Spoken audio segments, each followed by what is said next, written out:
every patient who walked into Dr. Zev Weinberg's clinic asked them for the same thing. Not chemotherapy, the pill. The experimental one. They would rather take their chances on a drug that is still being tested than face another round of the treatment they already knew. And here's the part that stays with you. Weinberg was running the trials, which meant a computer, not him, decided who actually got the pill. Only half did. The other half got standard chemo. As he put it out plainly, the patients he placed on the chemo side are no longer alive. He called it one of the most emotional studies of his career. Today, that pill has a name the world is suddenly learning to say out loud. Daraxonrasib. Tough to say, but it may have just cracked a problem cancer scientists have been losing to for 40 years. You're listening to Nelson John 360. Nelson John 360. Hello and welcome back to the Nelson John 360 podcast. And I'm your host, Nelson John. This is where I take the stories shaping our world and turn them into something you can actually hold on to. Today's story is about one of the most feared diagnoses in medicine, and one small tablet that has the entire cancer field leaning forward in its seat. Stay with me, because the real story here turns out to be far bigger than a single drug. Now, let's start with why pancreatic cancer frightens doctors the way it does. The pancreas is a quiet organ tucked deep behind your stomach, and it rarely complains early. By the time it sends a signal, pain, yellowing skin, sudden weight loss, the cancer usually already has spread. That late arrival is the killer. Once it moves beyond the pancreas, only about 3 out of every 100 patients are still alive 5 years later. 3 out of every 100 patients. Surgery is usually off the table, and chemotherapy buys time, but often only months. Most cases only weeks. As one oncologist put it, that is barely enough time for a family to even grasp what is happening. So what makes this cancer tick? In more than 90% of cases, the trouble traces back to a single gene called KRAS. Think of KRAS as a light switch inside your cells. Normally, it flicks on to tell a cell to grow, then flicks off when the job is done. In this cancer, the switch gets jammed in the on position. The cell never stops growing, and that runaway growth becomes the tumor. For 40 years, scientists tried to build a drug that could flip that switch back off. And for 40 years, they failed. Why? Let's picture the surface of a ball bearing, right? You know what's a ball bearing? You know, the ones that are used on your ballpoint pen, automobiles, for your household cabinet drawers. Now, picture that surface of that ball bearing, that smooth, polished steel ball. A drug needs a groove, a pocket, somewhere to grab hold. KRAS had none. It was as smooth as a sphere with nothing to latch onto. And worse, it hides deep inside the cell rather than on the surface.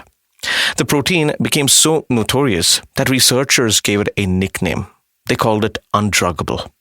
It was the white whale of cancer research. Now, here is where it gets genuinely clever. And this is the part most coverage race straight past. Daraxonrasib does not try to grab that smooth ball directly. It cheats.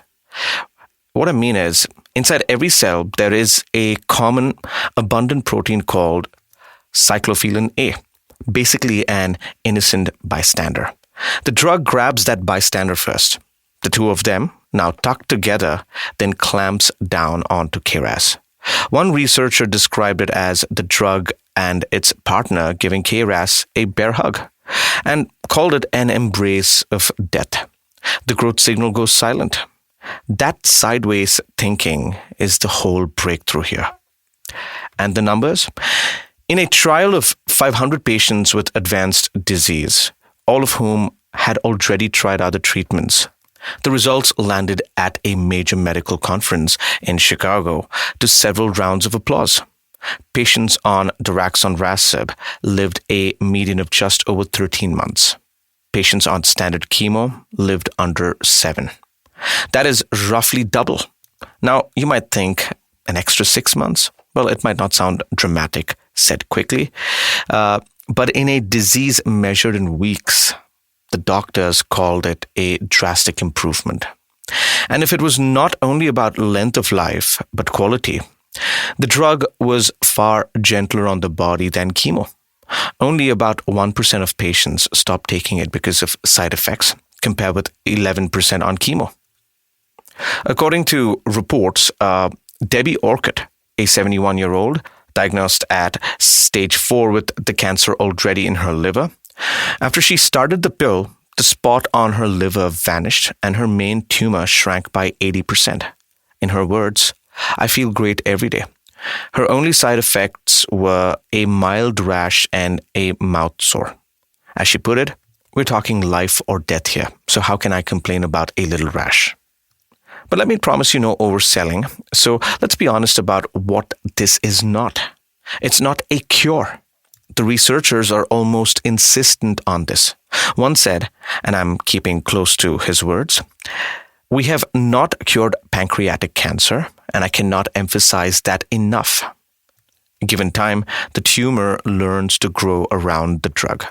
The side effects are real too. The rash shows up in roughly 90% of patients, can run from mild to fierce, and one trial patient, a former US senator, described his as nuclear." Maybe the most honest line of all. This is a home run in a disease that has seen a long run of strikeouts. But we have not won the World Series yet. Hope that made sense. But here's why this story gets bigger than one drug. Remember that KRAS that I mentioned earlier? That jammed switch? It is not only a pancreatic cancer problem. That faulty gene drives roughly 40% of colorectal cancers, up to a third of most common form of lung cancer, a slice of ovarian and other tumors. By some estimates, this one family of mutations turn up in about 1 in 5 of all human cancers. So a tool that finally works on KRAS could be a master key, not a key to one door. One oncologist drew a comparison I keep coming back to. Remember when HIV was a death sentence?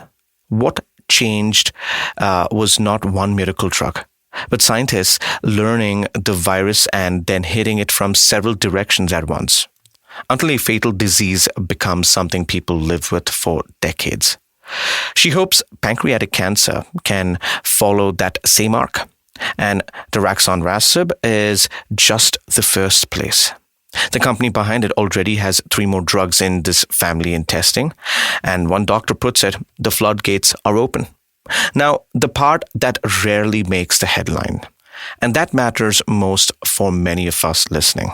A breakthrough in a lab is not the same as a breakthrough in your hospital. Right now, this drug is not fully approved.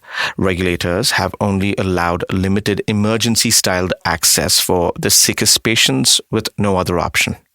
Most cancer care, especially away from elite city hospitals, happens in ordinary community settings that will not see this drug for a long time. And there is a cost angle to this. The price has not been set, but oral targeted cancer drugs likely have this historical run into tens of thousands of dollars a month, and it is a daily pill. So you can imagine how much it might roughly cost. Bring that home to India. Pancreatic cancer is rare here than in the West, but it still strikes somewhere between 20 and 40,000 Indians every year. And the trend is climbing as diabetes, smoking and obesity rise with changing lifestyles.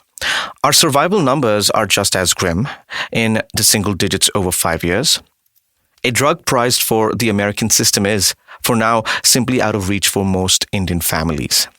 That is the uncomfortable gap between a medical victory and a personal one. The science is real and thrilling, but access, affordability, and the wait for approval and for trials on Indian soil, that is the next fight, and the one that decides who actually benefits. So where does this leave us? With cautious, clear-eyed hope, for the first time in 40 years, an enemy doctors had written off as undruggable has been hit, and hit hard. It is not a cure, but it is a crack in a wall that never used to crack. That's all we have today here on the Nelson John 360 podcast. If this episode taught you something, do me one favor. Share it with someone who could use a little hope today. Follow the Nelson John 360 podcast wherever you're listening, and do connect with me on Instagram, Nelson John 360. I would love to hear from you all. I'm Nelson John. Take care of yourself and the people you love. See you in the next one.